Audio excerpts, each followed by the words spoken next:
திருச்செந்தூர் அருகே புன்னக்காயல் பகுதியில் குடியிருப்பு பகுதிகளை வெள்ளம் சூழ்ந்ததால் மக்கள் அவதியடைந்திருக்கிறார்கள்.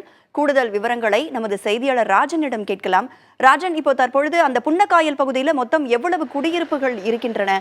அங்க மழையின் அளவு, வெள்ளத்தின் அளவு எப்படி இருக்கிறது? மக்கள் அத்தியாவசிய பொருட்களுக்கெல்லாம் என்ன செய்யறாங்க?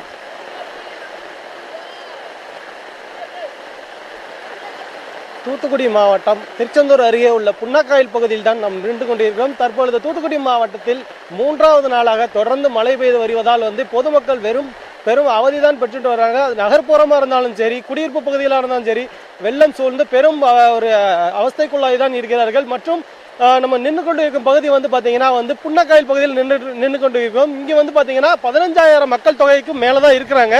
இருந்தாலும் இந்த பகுதியை பார்த்தீங்கன்னா ஒரு வெள்ளக்காடு போன்று ஒரு சூழ்ந்து ஒரு கடல் போல் தான் தற்பொழுது காட்சி அளித்து கொண்டு இருக்கிறது. வீடுகள் அனைத்துமே பார்த்தீங்கன்னா வெள்ளம் சூழ்ந்துதான் காணப்படுகிறது. பொதுமக்கள் வெளியே வர்றதுக்கு ஒரு அச்சப்பட்டு தான் தற்பொழுது இருக்கும் ஒரு நிலையும் ஏற்பட்டு இருக்கிறது.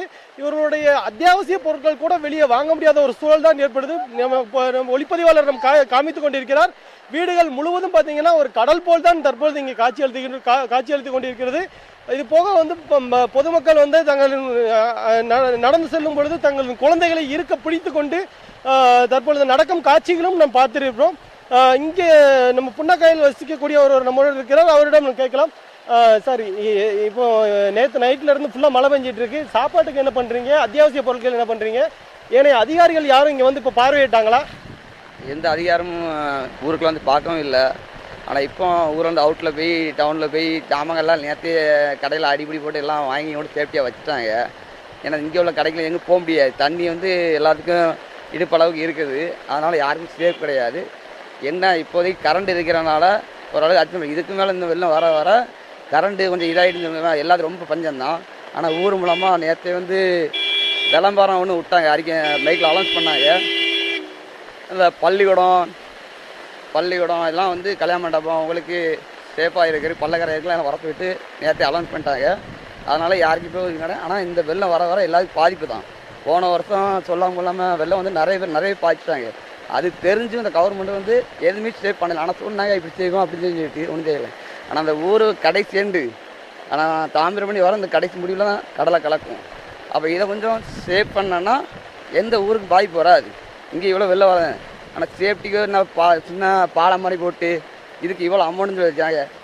போனதுக்கு முந்தின வருஷம் தான் போட்டாங்க. ஆனால் அது உடஞ்சி போச்சு. இப்போ அது வழியாக தண்ணி வர ஆரம்பிச்சிச்சு. இங்கேயும் பாலம் மாதிரி போட்டாங்க, அது உடஞ்சி போச்சு. ஆனால் அங்கே போட்ட பணத்துக்கிட்டே வேலை பார்த்தோம்னா தரமாக இருந்திருக்கும். அவங்க எல்லாமே ஒரு சும்மா பார்வைக்கு போட்டுட்டு அமௌண்ட்டை மட்டும் பெருசாக போட்டுக்கிறாங்க. இப்போ அது உடஞ்சனால எல்லா மக்களும் பாதிப்பு. எங்கள் ஊரை கொஞ்சம் சேஃப்டி படுத்தி சுற்று வரைக்கும் ஃபுல்லாகவே எல்லாம் சேஃப்டி படுத்தினாலும் அந்த ஊரில் தண்ணி வராது, மற்ற ஊருக்கு பாதிப்பு வராது. அதுக்கு கடல் வழியாக போயிடும். அதான் காலையில் சாப்பாட்டுக்கு என்ன பண்ணுறீங்க? இப்போ வேறு எதுவும் அத்தியாவசிய பொருட்கள் எதுவும் வாங்குறதுக்கு எதுவும் வழி இருக்கா?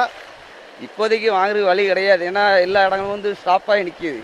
அப்போ வாங்க வேண்டியவர்கள் வச்சுட்டு போய் காலேஜ் இது எத்தனை நாளைக்கு ஓடும், அந்த வெள்ளம் எப்போ குறையுதோ அப்போ தான் அவங்களுக்கும் சாப்பாடு உணவுகள் கிடைக்கும். இல்லைன்னா ரொம்ப பஞ்சமாக இனி நினச்சிவாங்க. இனிமேல் தான் கொஞ்சம் வெள்ளம் அதிகமாக எல்லாம் சாப்பாடு தீர்ந்து முடிஞ்சு பழைய நிலைமைக்கு இந்த கல்யாண மண்டபம் அவங்கெல்லாம் வரும்போது அந்த சாப்பாடு ஆக்கி விடனாலும் இப்போதைக்கு அதுதான் வரும்னு நினைக்கிறேன்.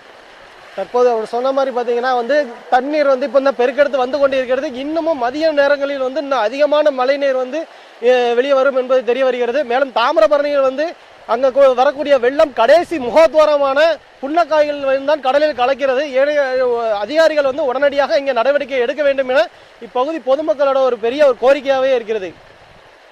மழைக்காலங்களில் பொதுமக்கள் தேவையின்றி வெளியே வருவதை தவிர்க்க வேண்டும், நீர்நிலைகளுக்கு அருகே செல்ல வேண்டாம் போன்ற பல்வேறு அறிவுறுத்தல்களை ஆட்சியர்கள் தொடர்ந்து வழங்கிக் கொண்டுதான் இருக்கிறார்கள். பாதுகாப்பாக அவர்கள் முகாம்களுக்கு சென்றால் தேவையான அத்தியாவசிய உணவுப் பொருட்களுக்கெல்லாம் அவர்களுக்கு கிடைக்க வாய்ப்புகள் இருக்கிறது. நீங்களும் பாதுகாப்பாக இருங்க ராஜன்.